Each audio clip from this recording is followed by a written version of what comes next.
Hello friends, welcome to GK mind game. ಪ್ರಶ್ನೆಗಳ ಸಂಪೂರ್ಣ ಮಾಹಿತಿಗಾಗಿ ವಿಡಿಯೋನ ಎಲ್ಲೂ ಸ್ಕಿಪ್ ಮಾಡದೆ ಕಂಪ್ಲೀಟಾಗಿ ನೋಡಿ.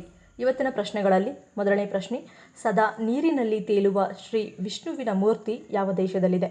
Options: A Bharat, B Sri Lanka, C Nepal, D Thailand.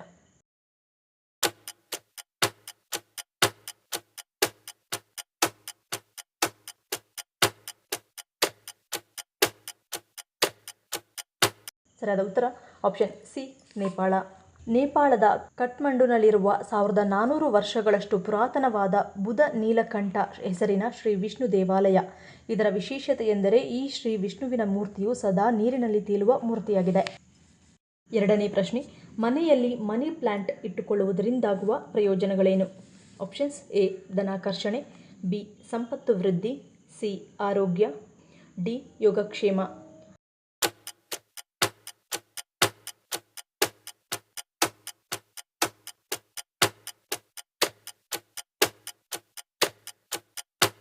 ಸರಿಯಾದ ಉತ್ತರ ಆಪ್ಷನ್ ಸಿ ಮತ್ತು ಡಿ. ನಿಮ್ಮ ಮನೆಯಲ್ಲಿ ಮನಿ ಪ್ಲಾಂಟ್ಗಳ ಉಪಸ್ಥಿತಿಯು ನಿಮ್ಮ ಆರೋಗ್ಯ ಮತ್ತು ಯೋಗಕ್ಷೇಮದ ಮೇಲೆ ಧನಾತ್ಮಕ ಪರಿಣಾಮಗಳನ್ನು ಬೀರುತ್ತದೆ. ಅವು ಆಮ್ಲಜನಕವನ್ನು ಬಿಡುಗಡೆ ಮಾಡುತ್ತವೆ ಮತ್ತು ಗಾಳಿಯ ಆರ್ದ್ರತೆಯನ್ನು ಸುಧಾರಿಸುತ್ತವೆ. ಇದು ಉತ್ತಮ ಉಸಿರಾಟದ ಆರೋಗ್ಯ ಮತ್ತು ಹೆಚ್ಚು ಆರಾಮದಾಯಕ ಜೀವನ ವಾತಾವರಣಕ್ಕೆ ಕಾರಣವಾಗುತ್ತದೆ. ಮೂರನೇ ಪ್ರಶ್ನೆ, ಗರ್ಭಿಣಿಯರು ಯಾವಾಗಿನಿಂದ ಕೇಸರಿಯನ್ನು ಸೇವಿಸುವುದು ಒಳ್ಳೆಯದು? ಆಪ್ಷನ್ಸ್: ಎ 6 ತಿಂಗಳ ನಂತರ, ಬಿ 3 ತಿಂಗಳಿಂದ, ಸಿ 5 ತಿಂಗಳಿಂದ, ಡಿ 7 ತಿಂಗಳಿಂದ.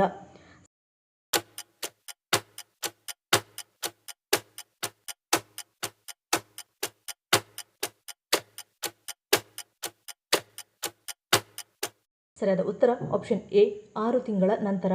ಗರ್ಭಿಣಿಯರು 5 ಅಥವಾ 6 ತಿಂಗಳುಗಳ ನಂತರ ಕೇಸರಿಯನ್ನು ಹಾಲಿಗೆ ಸೇರಿಸಿ ಕುಡಿಯಬಹುದು. 2 ರಿಂದ 3 ದಳಗಳನ್ನು ನಿತ್ಯ ಹಾಲಿಗೆ ಸೇರಿಸಿ ರಾತ್ರಿಯ ವೇಳೆ ಕುಡಿಯುವುದು ಉತ್ತಮ. ಕೇಸರಿಯಿಂದ ಮಗುವಿನ ಸ್ಕಿನ್ ಕಲರ್ ಬದಲಾಗುತ್ತದೆ ಎಂದು ಹೇಳಲು ಯಾವುದೇ ರೀತಿಯ ವೈಜ್ಞಾನಿಕ ಪುರಾವೆಗಳು ಇಲ್ಲದೇ ಇದ್ದರೂ ಹಿರಿಯರು ಹೇಳುವ ಪ್ರಕಾರ ಇದನ್ನು ಗರ್ಭಿಣಿಯರು ಪಾಲಿಸಲಾಗುತ್ತದೆ.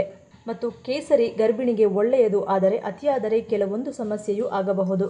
ಆದ್ದರಿಂದ ಮಿತ ಪ್ರಮಾಣದಲ್ಲಿ ಕೇಸರಿಯನ್ನು ಸೇವಿಸುವುದು ಉತ್ತಮ. ನಾಲ್ಕನೇ ಪ್ರಶ್ನೆ, ಶೇಂಗಾ ಅಥವಾ ಕಡಲೆ ಬೀಜವನ್ನು ಬಡವರ ಬಾದಾಮಿ ಎನ್ನಲು ಕಾರಣವೇನು? ಆಪ್ಷನ್ಸ್: ಎ ಬೆಲೆ, ಬಿ ಪೌಷ್ಟಿಕಾಂಶ, ಸಿ ಕೈಗೆಟುಕುವ ದರ, ಡಿ ಮೇಲಿನ ಎಲ್ಲವೂ.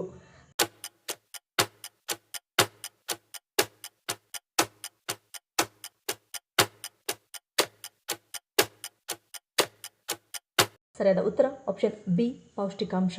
ಶೇಂಗಾ ಬಡವರ ಬಾದಾಮಿ ಎಂದೇ ಪ್ರಸಿದ್ಧ, ಏಕೆಂದರೆ ನೆಲಗಡಲೆಯಲ್ಲಿ ಅಷ್ಟು ಪ್ರಮಾಣದ ಪೌಷ್ಟಿಕಾಂಶಗಳಿವೆ. ಹೀಗಾಗಿ ನಿಯಮಿತವಾಗಿ ಶೇಂಗಾದ ಸೇವನೆ ಸಾಕಷ್ಟು ಆರೋಗ್ಯ ಪ್ರಯೋಜನಗಳನ್ನು ತರುತ್ತದೆ.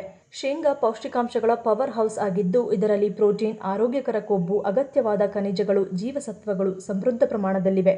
ಹೀಗಾಗಿ ಒಂದು ಹಿಡಿ ನೆಲಗಡಲೆ ತಿಂದಲೂ ಸಾಕಷ್ಟು ಆರೋಗ್ಯ ಪ್ರಯೋಜನಗಳನ್ನು ಪಡೆಯಬಹುದು. ಐದನೇ ಪ್ರಶ್ನೆ, ಇದ್ದಕ್ಕಿದ್ದ ಹಾಗೆ ತಲೆ ಸುತ್ತು ಬಂದರೆ ತಕ್ಷಣ ಯಾವುದನ್ನು ಸೇವಿಸಬೇಕು? ಆಪ್ಷನ್ಸ್: ಎ ಸಕ್ಕರೆ, ಬಿ ಬಾಳೆಹಣ್ಣು, ಸಿ ಉಪ್ಪು, ಡಿ ನೀರು.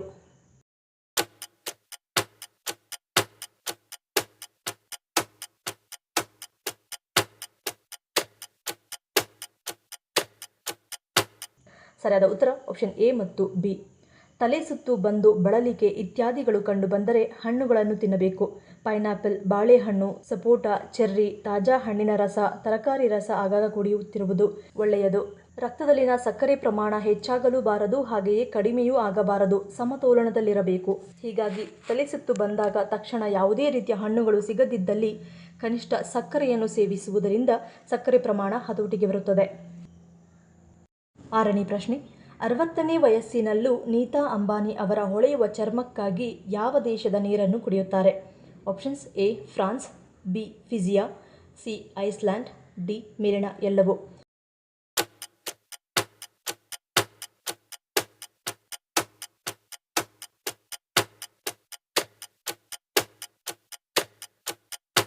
ಸರಿಯಾದ ಉತ್ತರ ಆಪ್ಷನ್ ಡಿ ಮೇಲಿನ ಎಲ್ಲವೂ. 60ನೇ ವಯಸ್ಸಿನಲ್ಲೂ ನೀತಾ ಅವರ ಹೊಳೆಯುವ ಚರ್ಮಕ್ಕೆ ಚಿನ್ನದ ನೀರು ಕಾರಣ ಎಂದು ಹೇಳಲಾಗುತ್ತದೆ. ಈ ನೀರಿನ ಒಂದು ಭಾಗವನ್ನು ಫ್ರಾನ್ಸ್ನ ಬುಗ್ಗೆಯಿಂದ ಪಡೆಯಲಾಗಿದೆ, ಇನ್ನೊಂದು ಭಾಗವು ಫಿಜಿಯಾ ಬುಗ್ಗೆಯಿಂದ ಮತ್ತು ಮೂರನೆಯ ಮೂಲವು ಐಸ್ಲ್ಯಾಂಡ್ನ ಶೀತ ಹಿಮಗಳಿಂದ ಪಡೆಯಲಾಗಿದೆ. ವರದಿಗಳ ಪ್ರಕಾರ 750 ಮಿಲಿ ಬಾಟಲಿಯನ್ನು 24 ಕ್ಯಾರೆಟ್ ಚಿನ್ನದಿಂದ ತಯಾರಿಸಲಾಗುತ್ತದೆ ಮತ್ತು 5 ಗ್ರಾಂ ಚಿನ್ನವನ್ನು ನೀರಿಗೆ ಸೇರಿಸಲಾಗುತ್ತದೆ.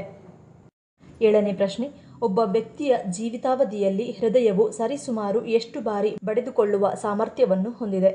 Options A 3 billion, B 10 billion, C 15 billion, D 20 billion.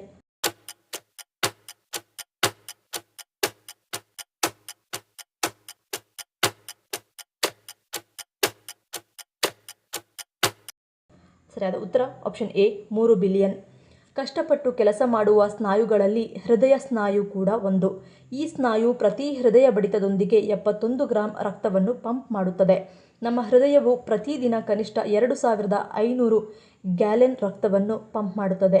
ಒಬ್ಬ ವ್ಯಕ್ತಿಯ ಜೀವಿತಾವಧಿಯಲ್ಲಿ ಹೃದಯವು 3 ಬಿಲಿಯನ್ ಬಾರಿ ಬಡಿಯುವ ಸಾಮರ್ಥ್ಯವನ್ನು ಹೊಂದಿದೆ.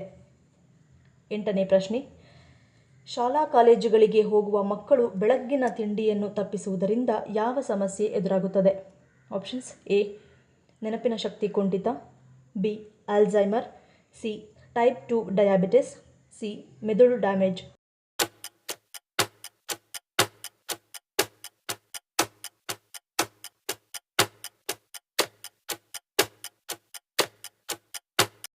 ಸರಿಯಾದ ಉತ್ತರ ಆಪ್ಷನ್ ಡಿ ಮೆದುಳು ಡ್ಯಾಮೇಜ್. ಯಾರೆಲ್ಲ ಮಕ್ಕಳು ಸ್ಕೂಲು ಮತ್ತು ಕಾಲೇಜುಗಳಿಗೆ ಹೋಗುವ ಮುಂಚೆ ಬೆಳಗ್ಗಿನ ತಿಂಡಿಯನ್ನು ತಪ್ಪಿಸುತ್ತಾರೋ ಅವರ ಮೆದುಳು ನಿಧಾನಕ್ಕೆ ಡ್ಯಾಮೇಜ್ ಆಗುತ್ತದೆ. ಈ ಅಭ್ಯಾಸ ದೀರ್ಘಕಾಲ ಮಾಡುವುದರಿಂದ ನಮ್ಮ ಮೆದುಳು ಕೆಲಸ ಮಾಡುವ ವೇಗ ಮತ್ತು ಕೆಪಾಸಿಟಿ ಕಡಿಮೆಯಾಗುತ್ತದೆ. ಇದರಿಂದ ಮೆಮೊರಿ ಲಾಸ್ನಂತಹ ಗಂಭೀರ ಸಮಸ್ಯೆಗಳು ಕೂಡ ಬರುತ್ತವೆ. 9ನೇ ಪ್ರಶ್ನೆ, ನಿಮ್ಮ ಲಿವರ್ ಸಂಪೂರ್ಣ ಕ್ಲೀನ್ ಆಗಬೇಕಾದರೆ ಯಾವ ಹಣ್ಣನ್ನು ಸೇವಿಸಬೇಕು? ಆಪ್ಷನ್ಸ್ ಎ ಬೆಣ್ಣೆಹಣ್ಣು, ಬಿ ಪಪ್ಪಾಯಿ, ಸಿ ದಾಳಿಂಬೆ, ಡಿ ಬಾಳೆಹಣ್ಣು.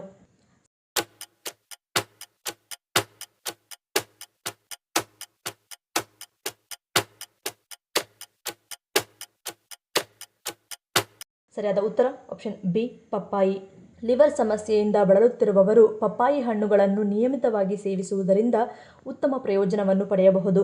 ಲಿವರ್ನಲ್ಲಿರುವ ಕೆಟ್ಟ ಮತ್ತು ವಿಷಕಾರಿ ಪದಾರ್ಥಗಳನ್ನು ಇದು ತೆಗೆದುಹಾಕುತ್ತದೆ. ಇದರಿಂದ ಲಿವರ್ ಶುದ್ಧವಾಗುತ್ತದೆ. 10ನೇ ಪ್ರಶ್ನೆ, ಮಾನವ ದೇಹವು ಒಟ್ಟು ಎಷ್ಟು ಸ್ನಾಯುಗಳನ್ನು ಹೊಂದಿರುತ್ತದೆ? Options A 1000, B 800, C 600, D 400.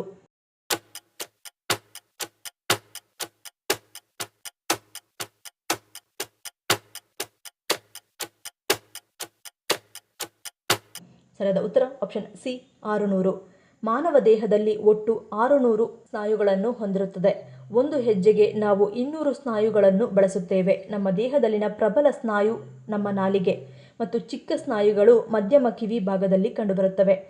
ಈ ಪ್ರಶ್ನೆಗಳಲ್ಲಿ ನೀವು ಎಷ್ಟು ಪ್ರಶ್ನೆಗಳಿಗೆ ಸರಿ ಉತ್ತರವನ್ನು ಕೊಟ್ಟರೆ ಅನ್ನೋದನ್ನು ಕಮೆಂಟ್ ಮಾಡಿ ತಿಳಿಸಿ. ಈ ವಿಡಿಯೋ ನಿಮ್ಗೆ ಇಷ್ಟ ಆಗಿದ್ದರೆ ಮರಿದೇ ಲೈಕ್ ಮಾಡಿ, ಶೇರ್ ಮಾಡಿ, ಸಬ್ಸ್ಕ್ರೈಬ್ ಮಾಡಿ. ನನ್ನ ಚಾನಲ್ನ ಇನ್ನೂ ಸಬ್ಸ್ಕ್ರೈಬ್ ಮಾಡಿದೆ ಹಾಗೆ ವಿಡಿಯೋಸ್ ನೋಡ್ತಿದ್ರೆ ಪ್ಲೀಸ್ ಸಬ್ಸ್ಕ್ರೈಬ್ ಮಾಡಿ, ಸಪೋರ್ಟ್ ಮಾಡಿ. ಮತ್ತೊಂದು ಇಂಟ್ರೆಸ್ಟಿಂಗ್ ವಿಡಿಯೋದೊಂದಿಗೆ ಸಿಗ್ತೀನಿ. Until love you all, take care.